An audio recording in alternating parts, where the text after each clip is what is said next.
एक शिष्य की अंतर यात्रा, पहला अध्याय का 24वां भाग। ये मेरा ख्याल है छोटे छोटे चैप्टर इसलिए बने हैं, ऐसा नहीं कि मैं ऐसा लिखना चाहता था। भाई फेसबुक का मामला है, वो शुरुआत थी लिखने की, तो ज़्यादा लंबा चौड़ा लिखने में ऐसा लगता था कि ऐसा ना हो कि लोग पढ़े नहीं, इतने 4 से 8 10 पेज तो नहीं लिख सकता था मैं। और मेरा ख्याल है फेसबुक की भी लिमिट होती थी 2-3 पेज की। खैर ऐसा हुआ उन दिनों, इसलिए वो चैप्टर बन गए। तो ये हाजिर है कीर्तन मंडली। माउंट आबू ध्यान साधना शिविर में सुबह प्रवचन और सक्रिय ध्यान के बाद भगवान सर्किट हाउस के लिए स्टेज से उतरकर जाने लगते तो कुछ सन्यासी और साधक उनको नमस्कार करते, कुछ झुककर चरण स्पर्श करते। भगवान रुक रुक कर मुस्कुराते हुए होले होले अपनी कार की तरफ बढ़ते। भगवान का एक एक कदम ऐसे होले से उठाना और कोई चरणों में झुके तो आहिस्ता से उसके सर पर हाथ रख के आशीर्वाद देना। मैं हमेशा एक तरफ खड़े होकर चुपचाप देखता रहता। न जाने क्यों मुझे इस चलती फिरती देह में न जाने क्यों मुझे इस चलती फिरती देह में जो अचल है उसके प्रति इतना आकर्षण, उसे जानने की इतनी अभिप्सा क्यों रहती, पता नहीं। भगवान जब तक कार में नहीं बैठ जाते मेरी उत्सुकता कायम रहती। फिर सभी शिविर में भाग लेने वालों में से कुछ लोग कुएं पर स्नान करने के लिए जाते, कुछ चुपचाप अपने टेंट में, कुछ रेस्टोरेंट में नाश्ते के लिए, और जो लोग बाहर कहीं होटलों में ठहरे थे वे पैदल या टैक्सी पकड़कर दोपहर 4 बजे तक के लिए विदा हो जाते। भगवान के कैंपस में आने से पहले ही हम सब उनकी कुर्सी के आसपास खुली जगह पर आंखें बंद किए मौन में बैठकर भगवान के आने की प्रतीक्षा करते। यही पूरे शिविर में सभी के लिए अनुशासन था। कम से कम बोलना, कम से कम देखना, बहुत जरूरी हो तो ही बोलना। भगवान ठीक 4 बजे आकर अपने स्थान पर सबको नमस्कार करके मूर्तिवत एक ही मुद्रा में बैठे रहते। 1 घंटा कब बीत जाता कुछ पता ही नहीं चलता। शुरू शुरू के दिनों में यही दोपहर 1 घंटे का मौन सत्संग हुआ करता था। लेकिन कुछ लोग उठकर गाना गाने लगते, नाचने लगते, ताली बजाकर डोलने लगते। उन्हें चुपचाप बैठना रास नहीं आता। भगवान ने तो पहले ही दिन प्रवचन के पहले ही हर एक बात को समझाकर निर्देश दिया था। फिर भी कुछ लोगों ने सुनी अनसुनी करके यह साबित कर दिया कि वे मौन सत्संग के लिए अभी तैयार नहीं है।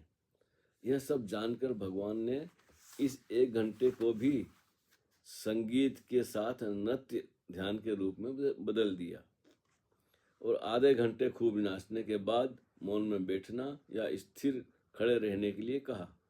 लेकिन जो मौन में बैठना चाहते थे वे थोड़ी दूर जाकर बैठ जाते थे।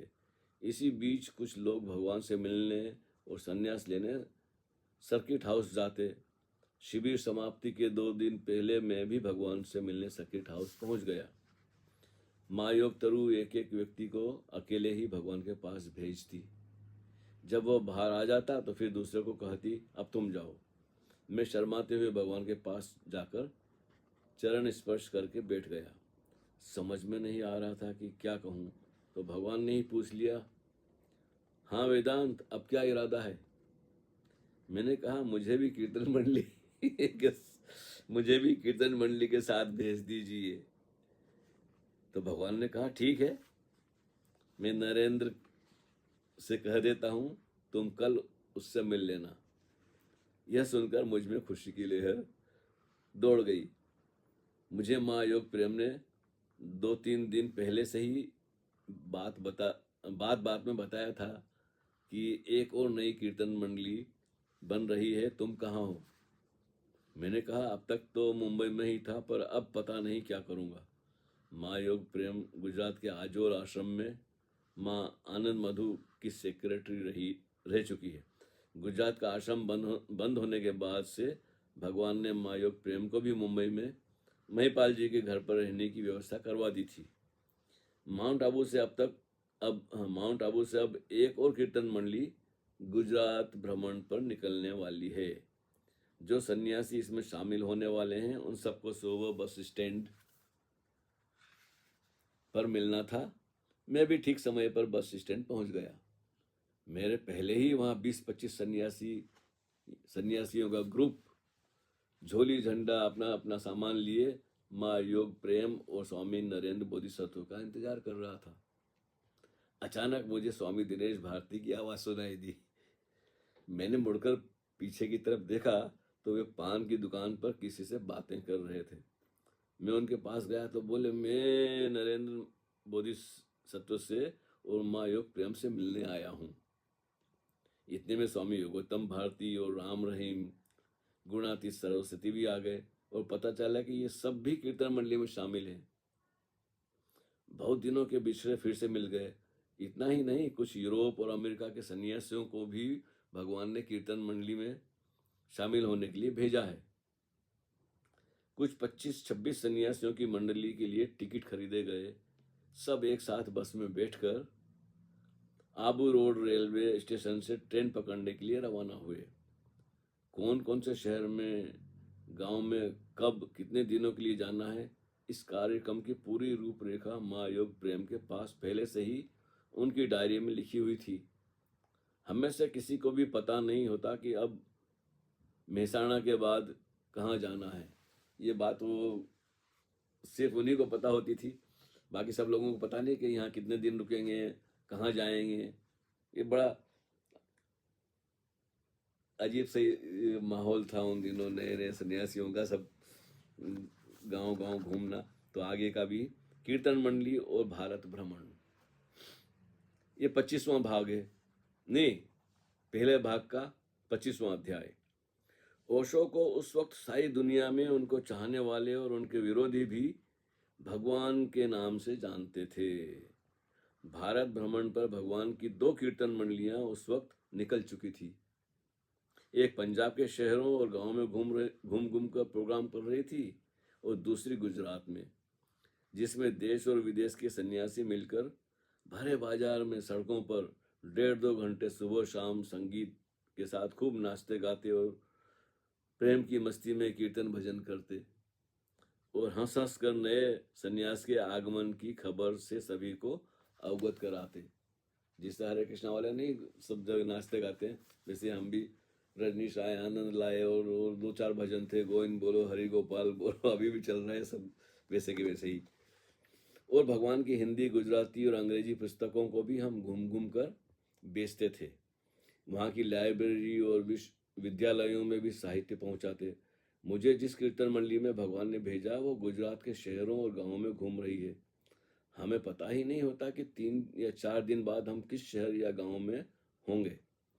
अहमदाबाद, मेहसाणा, मोरबी, वांकानेर, खंभात, सुरेंद्र नगर, राजकोट, वल्लभ विद्यानगर, आनंद, भावनगर, नडियाद, बिरमगांव, पाटन, पालनपुर, सिद्धपुर और भी बहुत से छोटे छोटे गांवों और शहरों से भगवान के सन्यासियों और प्रेमियों के निमंत्रण भी आते रहते कि आप हमारे गांव में एक बार जरूर आइए।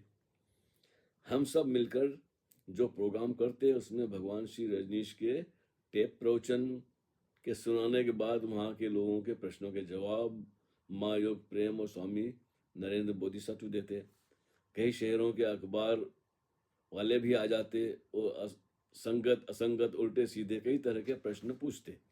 उनसे निपटने के बाद सक्रिय ध्यान का सामूहिक प्रयोग होता, जिसमें हम सभी सन्यासियों के साथ वहाँ के लोकल ओशो अर्थात भगवान के प्रेमी शामिल हो जाते और इन सब की खबर उसी दिन शाम के अखबारों में छप जाया करती। परिणाम स्वरूप दूसरे दिन और भी ज्यादा लोगों की इस नव संन्यास के बारे में जानने की उत्सुकता बढ़ जाती। कीर्तन मंडली को कहाँ कहाँ किस किस गांव या शहर में जाना है, इसकी पूरी रूपरेखा माँ योग प्रेम की पर्सनल डायरी में होती और वे हमें पूछने पर भी नहीं बताती किसके आगे कौन सा पड़ाव आएगा। बस सभी से कहा जाता, नाश्ते के बाद सभी को एक साथ बस स्टैंड या रेलवे स्टेशन जाना है। सबके लिए पहले से ही टिकट की बुकिंग भी चुपचाप हो जाया करती। शायद भगवान यही प्रयोग हमें करवाना चाहते थे कि तुम्हें भविष्य के बारे में न सोचकर आज और अभी यहीं में पूरी समग्रता से जीना है। लेकिन हम जिस गांव या शहर में जाते हैं वहाँ के लोग हमें कभी बहुत शानदार होटल में ठहरवाते और भोजन की व्यवस्था भी बहुत अच्छी होती। कई प्रेमी तो हम कहते हमारे घर पर पधारिए। चाय पानी के लिए ही सही हमने भगवान की किताबें पढ़ी है और हम उनके प्रवचन भी सुनते हैं, हमारे पास उनकी लाइब्रेरी भी है। वे सब इतने प्रेम से निमंत्रण देते कि एक गांव में जहाँ पर सिर्फ 3 दिन ही रुकने का प्रोग्राम था, वहाँ 4-5 दिन लग जाते। फिर किसी आसपास के गांव के स्कूल या किसी संस्था का भी निमंत्रण अचानक निमंत्रण आ जाता और कभी 2-3 लोग हमें लेने ही आ जाते कि सिर्फ 2 घंटे के लिए हमारे यहाँ आइए। अगर ज़्यादा समय आपके पास नहीं है तो 2 घंटे ही सही। इनमें विदेशी सन्यासियों के बारे में भी जानकारी लेना चाहते थे कि ये स्वामी को अमेरिका में भगवान के बारे में कैसे पता चला। भगवान रजनीश तो कभी विदेश गए ही नहीं, फिर वहाँ के लोग इनके पास कैसे आ जाते हैं। तो विदेशी सन्यासियों के साथ ही अंग्रेजी में चर्चा सवाल जवाब शुरू हो जाते। हम तो कितने वर्षों से सोच रहे हैं कि मुंबई में जाकर एक बार भगवान से मिलना है। वो हमारे शहर राजकोट में 1965 में आए थे, तो 2 बार हमने उनको देखा है, सुना है। ऐसी अंतहीन बातों का सिलसिला चल पड़ता है। हर कोई अपनी कहानी कहता, जिसके घर जाते जो भी मिलते कि मैं इनकी किताबें पढ़ता हूँ और मुझे भी मिलना है, कभी बम्बई आऊँगा, ऐसा। मुझे याद आया कि वांकानेर में 2 दिन प्रोग्राम के बाद वहाँ के महाराजा का निमंत्रण आया। शहर के थोड़े से बाहर ऊंची पहाड़ी पर उनका महल, जो शहर के कई चौराहों से दिखाई देता है, वहाँ से निमंत्रण मिला है। कल दोपहर के लंच के लिए हम सभी को बुलाया है उन्होंने। आखिरी दिन सुबह 11 बजे 4-5 गाड़ियां आ गई और 1-2 जीप में बैठकर हम सभी वांकानेर के महाराजा के महल में पहुंचे।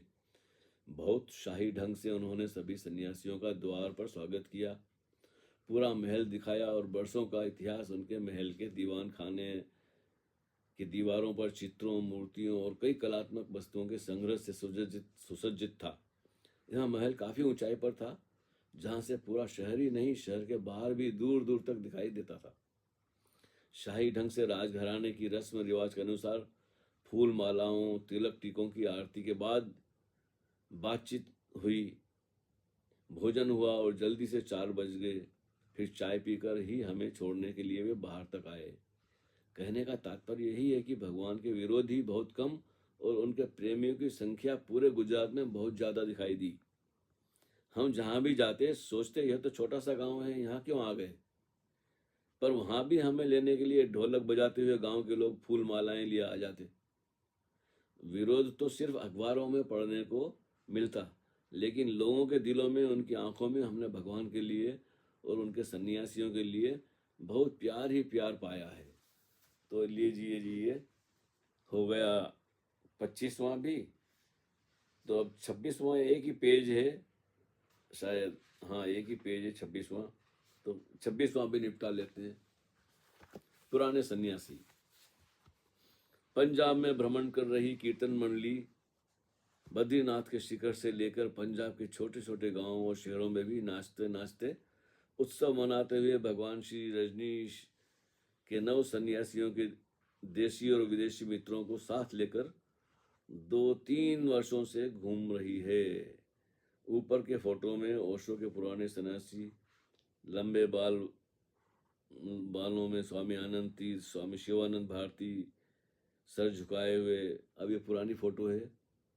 खैर, इस कीर्तन मंडली के विषय में तो स्वामी चैतन्य कीर्ति जी और ओशो वर्ल्ड पत्रिका के जो ओशो वर्ल्ड पत्रिका के संपादक हैं, वे या स्वामी शिवानंद भारती ही विस्तृत रूप से बता सकते हैं, जो शुरू से ही भगवान श्री रजनीश ओशो धर्म के चक्र प्रवर्तन में संलग्न हैं।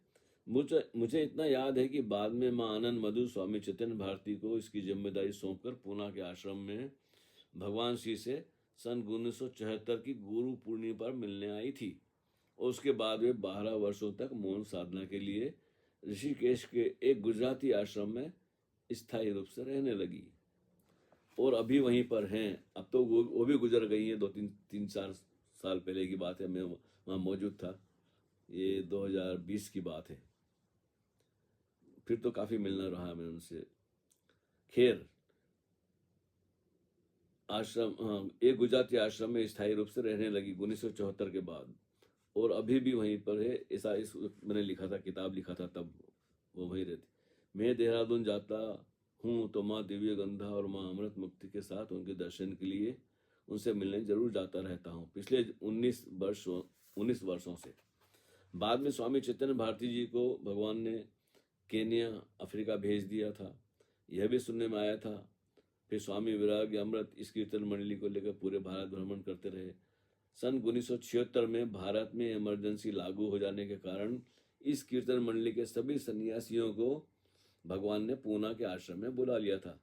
तब मैं माँ योग लक्ष्मी के ऑफिस में हिंदी पत्रों के जवाब देने का कार्य में लगा हुआ था, और हम सभी सन्यासियों को ब्लू डायमंड होटल के आगे सोमजी स्टेट में रहने के लिए 2 कमरों में एक साथ रखा गया था।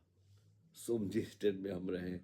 वैसे तो यात्राएं मैंने देश में और विदेशों में बहुत की हैं, लेकिन कीर्तन मंडली जैसा आनंद गांव-गांव और शहर-शहर में घूमते हुए सड़कों पर नाचने का फिर से नहीं आया। ऐसे प्रेमियों की मस्तानी टोली, कहों का आनंद अब कभी कभी याद आता है। अब तो ये सभी युवक बहुत बदल गए हैं। वो जवानी का जोश तो नहीं, पर ओशो का प्रेम, उनका ध्यान इनमें निश्चित ही झलकता है। सन्यास के इस धर्म चक्र प्रवर्तन से पहले आचार्य रजनीश के रूप में जो 35 वर्षों तक पूरे भारत में घूम घूम कर अथक श्रम ओशो ने किया है, उसके परिणाम स्वरूप इन कीर्तन मंडलियों का स्वागत हर जगह हुआ। इन्हें बहुत प्यार सम्मान मिला, उसके पीछे ओशो की बरसों की यात्रा ही है। जहां भी जिस शहर में गांव में गए हैं, वहां के ओशो प्रेमी सन्यासी मित्र और जो नॉन सन्यासी थे, ज्यादातर तो नॉन सन्यासी थे, ये 1972 की बात है ना, तो हमें तो पता ही नहीं था, लेकिन वो बोलते हैं जी हम इन किताबें पढ़ी है, हमें हमारे गांव में आए थे एक बार और ऐसा वैसा। तो उन्होंने बड़ा स्वागत किया। हमने सोचा नहीं था कि इतने प्रेम से एक अनजान गांव में, एक अनजान शहर में हम कहाँ रहेंगे, कहाँ खाएंगे पिएंगे। लेकिन उसका कारण यही था कि ओशो 25-30 साल तक पूरे भारत में गांव-गांव, शहर-शहर घूमकर लोगों से संपर्क में रहे हैं। उनसे पत्र व्यवहार रहा है ओशो का। तो उन्हीं लोगों ने हमें जगह-जगह बुलाने के लिए तैयारी की थी। तो हम सभी आज भी हम उन सब का आभार मानते हैं। खैर हम तो अब लंदन में रहते हैं, लेकिन वो दिन याद आते हैं कीर्तन मंडली में ओशो ने हमें जो घुमाया है और एक अनूठा अनुभव रहा है। बहुत से लोग अब नहीं रहे उस समय के, लेकिन भाई बात लिख दी थी तो आज दोहराने का फिर से मौका मिला है। और मुझे स्वयं में आश्चर्य होता है कि कैसा अद्भुत सफर रहा है जीवन का, कि कभी याद भी आती है तो ऐसा लगता है कि सपना था या सच था। सपने से भी सुंदर सत्य था।